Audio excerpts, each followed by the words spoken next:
आज के इस वीडियो में हम बात करेंगे एसएसबी सशस्त्र सीमा बल की एक न्यू रिक्रूटमेंट नोटिफिकेशन के बारे में। तो यहाँ पर फ्रेंड्स देखिए, आपके एसएसबी का ये ऑफिशियल नोटिफिकेशन है, जिसमें फ्रेंड्स सबसे पहले यहाँ पर दो नोटिफिकेशन जारी की गई हैं। एक आपका हेड कांस्टेबल पोस्ट के लिए आपको यहाँ पर वैकेंसी देखने को मिल रही होगी, जो कि आपके group C non gazette post है, और ये फ्रेंड्स यहाँ पर एक नोटिफिकेशन आपका है। इसके अलावा दूसरा नोटिफिकेशन है, जिसमें आपको यहाँ पर असिस्टेंट सब इंस्पेक्टर पोस्ट की जो वैकेंसी है वो आपको यहाँ पर देखने को मिल रही होगी। तो ये दो नोटिफिकेशन है, दोनों ही नोटिफिकेशन आपको वीडियो डिस्क्रिप्शन में देखने को मिल जाएगी। अब बात करते हैं फ्रेंड्स यहाँ पर इसके डिटेल नोटिफिकेशन के बारे में। तो सबसे पहले ऑल इंडिया कैंडिडेट अप्लाई कर सकते हैं। इसमें देखिए जो वैकेंसीज है, हेड कांस्टेबल पोस्ट जो कि लेबोरेटरी असिस्टेंट है, उसमें आपकी 30 वैकेंसीज हैं। हेड कांस्टेबल फिजियोथेरेपी असिस्टेंट की 12 वैकेंसीज हैं, और कांस्टेबल नर्सिंग असिस्टेंट कम मेडिक की 34 वैकेंसीज हैं। टोटल 76 वैकेंसीज इस बार यहाँ पर जारी की गई हैं। इस वैकेंसीज के लिए फ्रेंड्स जो पे स्केल रहेगा वो फ्रेंड्स आपके लेवल 4 का है, जिसमें 25,500 से 81,100 रुपए सैलरी रहेगी। कांस्टेबल नर्सिंग के लिए आपका लेवल 3 का पे मैट्रिक्स रहेगा, जिसमें 21,700 से 69,100 रुपए सैलरी आपकी रहती है, और आपको जो अदर अलाउंस है वो भी आपको यहाँ पर मिल जाते हैं। इसके अलावा फ्रेंड्स क्वालिफिकेशन और एलबीटी कंडीशंस की बात कर लेते हैं। तो हेड कांस्टेबल लेबोरेटरी असिस्टेंट में आपका जो एज क्राइटेरिया है वो 18 से 27 साल है। क्वालिफिकेशन की बात करें तो 12वीं क्लास पास आउट होना आपका यहाँ पर जरूरी है, with biology as a subject. इसके अलावा certificate course of a duration of minimum 1 year आपके पास लेबोरेटरी असिस्टेंट कोर्स आपके पास होना चाहिए, और वर्किंग एक्सपीरियंस 1 साल का आपके पास यहाँ पर रिक्वायर्ड रहेगा। फिजियोथेरेपी असिस्टेंट के लिए भी एज लिमिट 18 से 27 साल है, 12वीं क्लास पास आउट होना जरूरी है, साथ में 1 साल का आपने फिजियोथेरेपी का जो फ्रेंड सर्टिफिकेट कोर्स है वो आपने किया होना चाहिए, साथ में एक्सपीरियंस आपके पास यहाँ पर होना चाहिए 1 साल का। कांस्टेबल नर्सिंग असिस्टेंट के लिए भी एज लिमिट 18 से 27 साल है, यहाँ पर 10वीं क्लास पास आउट होना जरूरी है, फर्स्ट एड सर्टिफिकेट आपके पास होना चाहिए, और 1 साल का एक्सपीरियंस आपके पास यहाँ पर रिक्वायर्ड रहेगा फॉर्म को अप्लाई करने के लिए। और जो भी एलबीटी कंडीशंस हैं ये सब आपकी यहाँ पर जो है क्लोजिंग डेट या last date of receipt of application पर आपकी यहाँ पर काउंट की जाएगी। इसके बाद जो डेट ऑफ बर्थ है वो आपके मैट्रिकुलेशन 10वीं की मार्कशीट के अकॉर्डिंग आपका होना चाहिए। अगर आप रिजर्व कैटेगरी से आते हैं तो आपको अपर एज में यहाँ पर छूट मिल जाती है। इसके बाद फ्रेंड जो इंपॉर्टेंट पॉइंट है यहाँ पर वो है फ्रेंड्स आप कैसे आवेदन कर सकते हैं।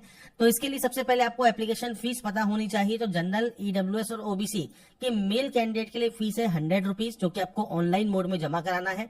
अगर आप कैंडिडेट हैं एससी, एसटी, एक्स सर्विसमैन या फीमेल कैंडिडेट हैं किसी भी कैटेगरी की, तो आपको यहाँ पर कोई भी फीस पे करने की जरूरत नहीं होगी। इसके बाद फ्रेंड्स देखिए आपको क्या क्या ऑप्शंस फिल करने हैं, ये सब जानकारी आपको दी गई है, और इसके फॉर्म अप्लाई का वीडियो भी हम प्रोवाइड करेंगे जैसे ही इसका लिंक एक्टिवेट होगा। आपको जो फोटोग्राफ एंड सिग्नेचर अपलोड करने हैं उनकी आपको गाइडलाइंस यहाँ पर दी गई है। इसके बाद फ्रेंड्स यहाँ पर देखिए जो नेक्स्ट ऑप्शन आता है वो आता है आपके यहाँ पर सिलेक्शन प्रोसेस का। तो यहाँ पर फ्रेंड्स देखिए जो सिलेक्शन होगा उसमें सबसे पहले आपका स्टेज 1 जो होगा वो फिजिकल एफिशिएंसी टेस्ट मतलब पीईटी और पीएसटी होगा। अब फिजिकल एफिशिएंसी टेस्ट पीईटी है, इसमें फ्रेंड्स आपके 1.6 किलोमीटर की रनिंग है 6 मिनट 30 सेकंड में कंप्लीट करनी है मेल कैंडिडेट, और फीमेल के लिए 800 मीटर की रनिंग है 4 मिनट में आपको कंप्लीट करनी है। कांस्टेबल नर्सिंग के लिए यहाँ पर जो मेल कैंडिडेट है वो 4.8 किलोमीटर की रेस होगी 24 मिनट्स में, और 2.4 किलोमीटर की रेस होगी 18 मिनट में फीमेल कैंडिडेट के लिए। अब यहाँ पर ये तो हो गया आपका पीईटी। इसके बाद ये बात आती है पीएसटी की। तो यहाँ पर देखिए जो हाइट रिक्वायरमेंट है वो है 165 सेंटीमीटर, और फीमेल के लिए है 155 सेंटीमीटर, और मेल कैंडिडेट की चेस्ट है 75 टू 80 सेंटीमीटर। इसके अलावा फ्रेंड्स यहाँ पर अगर आप इन कैटेगरी से या इन एरिया से बिलोंग करते हैं तो आपको यहाँ पर जो छूट है आपके हाइट में वो आपको यहाँ पर मिल जाती है। अगर आप यहाँ पर पीटी पीएसटी को क्वालिफाई करते हैं तो आपको बुलाया जाएगा रिटन एग्जाम के लिए। अब रिटन एग्जाम जो होगा वो 3 घंटे की ड्यूरेशन का होगा, 150 क्वेश्चन होंगे, और 150 मल्टीपल चॉइस क्वेश्चन आपके यहाँ पर होंगे 150 मार्क्स के। अब कौन कौन से टॉपिक से क्वेश्चंस पूछे जाएंगे, तो यहाँ पर 2 भाग होंगे आपके पेपर में। पहला पार्ट है 50 नंबर का, जिसमें आपके general knowledge, mathematics, reasoning, general English या जनरल हिंदी से रिलेटेड क्वेश्चंस होंगे। पार्ट 2 जो है वो 100 मार्क्स का रहेगा, टेक्निकल सब्जेक्ट से रिलेटेड क्वेश्चंस होंगे। हर एक क्वेश्चन के 1 नंबर मिलते हैं, नेगेटिव मार्किंग 0.25 मार्क्स की आपकी यहाँ पर रहेगी। रिटन एग्जाम यहाँ पर जब आप क्लियर कर लेंगे, इसके बाद फ्रेंड्स आपका यहाँ पर जो है डॉक्यूमेंटेशन होगा और डिटेल मेडिकल एग्जाम होगा। इसके बाद आपकी जो है फाइनल मेरिट लिस्ट तैयार की जाएगी, और आपका जो है फाइनल सिलेक्शन यहाँ पर किया जाएगा।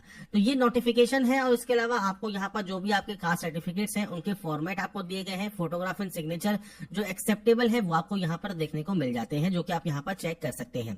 इसके अलावा फ्रेंड्स ये तो आपकी यहाँ पर हो गई एक नोटिफिकेशन जो कि फ्रेंड्स आपके हेड कांस्टेबल और कांस्टेबल नर्सिंग के लिए है, और दूसरी जो नोटिफिकेशन है वो है आपके assistant sub inspector means ASI post के लिए। इसमें भी ऑल इंडिया कैंडिडेट अप्लाई कर सकते हैं, और यहाँ पर फ्रेंड्स रेडियोग्राफर की, फार्मासिस्ट की, ऑपरेशन थिएटर टेक्नीशियन की और डेंटल टेक्नीशियन की वैकेंसी है। इसमें केवल आपकी 7 ही वैकेंसी यहाँ पर रहती हैं। अगर क्वालिफिकेशन की बात करें तो 18 से 27 साल इस क्राइटेरिया चाहिए सभी पोस्ट के लिए। 12वीं क्लास पास आउट होना जरूरी है। डिप्लोमा चाहिए आपको मिनिमम 2 साल का मेडिकल इमेजिंग टेक्नोलॉजी या रेडियोग्राफी में, और एक्सपीरियंस रिक्वायर्ड रहेगा। फार्मासिस्ट के लिए 12वीं क्लास और साथ में डिप्लोमा इन फार्मेसी आपके पास होना चाहिए, और 1 ईयर का एक्सपीरियंस रिक्वायर्ड रहेगा। ऑपरेशन थिएटर टेक्नीशियन के लिए 12वीं प्लस में डिप्लोमा कोर्स आपके पास 2 साल का ऑपरेशन थिएटर टेक्नोलॉजी में या टेक्नीशियन में होना चाहिए, और वर्किंग एक्सपीरियंस रिक्वायर्ड रहेगा। डेंटल टेक्नीशियन के लिए 12वीं क्लास पास आउट होना, साथ में डिप्लोमा डेंटल हाइजीनिस्ट में आपके पास 2 साल की ड्यूरेशन का होना चाहिए, और 1 साल का एक्सपीरियंस रिक्वायर्ड रहता है। अब इसके लिए जो पे के लिए सैलरी का मिलेगी तो लेवल 5 का पे मैट्रिक्स रहता है, 29,200 से 92,300 रुपए सैलरी आपकी रहती है। और इसमें फ्रेंड्स आपको यहाँ पर देखिए जो एज है उसमें आपको यहाँ पर भी छूट मिल जाती है अपर एज में, अगर आप रिजर्व कैटेगरी से बिलोंग करते हैं तो। एप्लीकेशन फीस की अगर यहाँ पर बात करें तो 100 रुपीज ही फीस रहेगी जनरल, EWS, OBC कैंडिडेट के लिए। SC ST एक्स सर्विसमैन या फीमेल के लिए कोई भी फीस नहीं है। जैसा मैंने कहा कि फॉर्म अप्लाई का वीडियो आपको प्रोवाइड किया जाएगा जैसे ही इसका लिंक एक्टिवेट होगा। सिलेक्शन कैसे होगा, तो सिलेक्शन भी यहाँ पर PET PST सबसे पहले आपका कंडक्ट किया जाएगा। अब आपको यहाँ पर देखिए 165 सेंटीमीटर हाइट चाहिए male candidate, 155 centimetre female candidate, 75 to 80 centimetre male के लिए चेस्ट आपका यहाँ पर आपको चाहिए।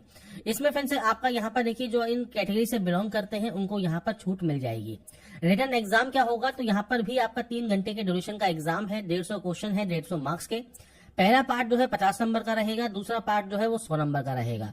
50 नंबर वाले में जनरल नॉलेज, मैथमेटिक्स, रीजनिंग और उसके अलावा जनरल इंग्लिश या जनरल हिंदी से रिलेटेड क्वेश्चंस होंगे, और पार्ट 2 जो है वो आपके टेक्निकल सब्जेक्ट से रिलेटेड क्वेश्चंस आपके यहाँ पर रहने वाले हैं। इसके बाद फ्रेंड्स आपका डॉक्यूमेंटेशन होगा, मेडिकल एग्जाम होगा, और उसके बाद आपका फाइनल मेरिट लिस्ट तैयार की जाएगी। तो ये फ्रेंड्स जानकारी आपको देखने को मिल जाती है। सेम आपको यहाँ पर इंस्ट्रक्शंस दिए गए हैं, तो आप इंस्ट्रक्शंस को चेक कर सकते हैं। और इसके अलावा फ्रेंड्स यहाँ पर आपको नीचे आएंगे तो यहाँ पर आपको acceptable photograph and acceptable signature भी आपको यहाँ पर दिए गए हैं। इनके बारे में हम बात करेंगे जब इसके फॉर्म को अप्लाई करने के प्रोसेस का हम वीडियो बनाएंगे।